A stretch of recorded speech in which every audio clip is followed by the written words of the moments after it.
Saudara, isu politik menjadi salah satu bahasan saat pertemuan Presiden Jokowi dan Prabowo di Istana Bogor pada Kamis lalu.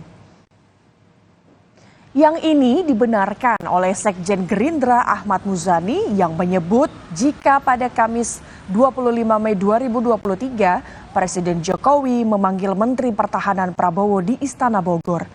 Dalam pertemuan sebagai Menteri Pertahanan, Prabowo Subianto melaporkan sejumlah perkembangan terkait kondisi pertahanan di dalam negeri ataupun luar negeri.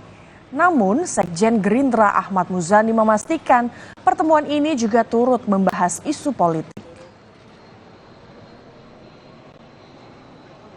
Seperti yang saudara-saudara ketahui bahwa pertemuan itu membahas tentang berbagai macam report perkembangan pertahanan baik di dalam maupun di luar negeri. Karena itu kami harap, karena itu kemudian Pak Prabowo mengupdate beberapa perkembangan pertahanan dan situasi global.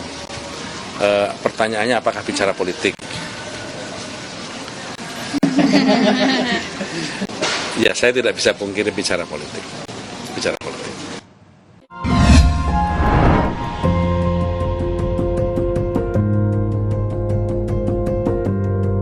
Kompas TV, Rumah Pemilu.